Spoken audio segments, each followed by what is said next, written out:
Hi guys, this is my third Bargain Games video and it's all about a game that I've only really just found out about very recently, but I've really grown to love, and it's called Timeline. Now, one of the things that I found with a fairly large gaming group like ours is that a lot of board games and card games don't really cater for larger groups. Certainly games like maybe Ticket to Ride or Munchkin, they don't really cater for over 6 players.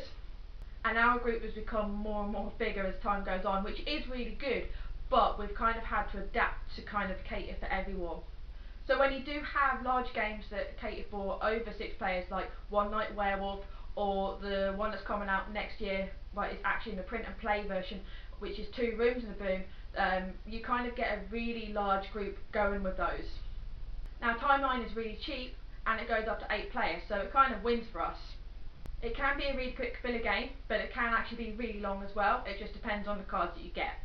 And the joy of it is also that there are so many different versions that are out now. We have the general knowledge one and the historical events one, which if I'm playing with Erin from Drew and Erin Plays, she's actually got a history degree, I think, so she'd probably win against me in history.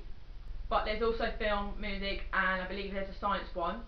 All of these different versions can actually be combined together. They're colour coded, so you can shuffle them back into the respective decks when you're done.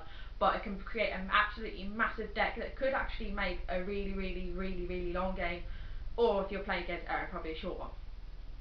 It is a really simple game to play. You have a deck of cards with various things on there. So you could have an historical event one, and each card that you have in the deck has an event, if we're using that version as the example, and one of the sides of the card will have the date of whenever that event actually occurred.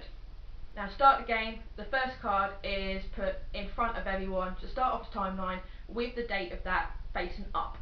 Everyone gets 4 cards to start off with, and they're facing with the date down so no one can see them. So the youngest player goes first. They need to choose one of their cards and put it either before or after the card that's already there. Then they flip it over to see if they're correct. If they were right, they don't need to do anything. Play progresses to the next player. If the player was wrong, however, they need to take a new card from the deck, put it on the table, and the card that they put before, they need to put it back into the box, and then play goes through to the next player. And basically you go around the table, doing your cards, making a timeline, until one person has used up all the cards that they had. And then they win! So you can probably tell, basically it could be a short game, depending on what cards you get, and how knowledgeable you are really about dates and things like that. Now, I've actually played this at school, teaching kids. It's really educational, it's really fun, it's family friendly, and it can actually be really quick, so you know, it's not something that can really take a lot of kids' time. Certainly with the kids that I work with who have learning difficulties and kind of behavioural difficulties, so sometimes their concentration spans and attention spans aren't really as tolerant as other people. So that was Timeline. I hope you've enjoyed the video. Feel free to like, share and subscribe as usual.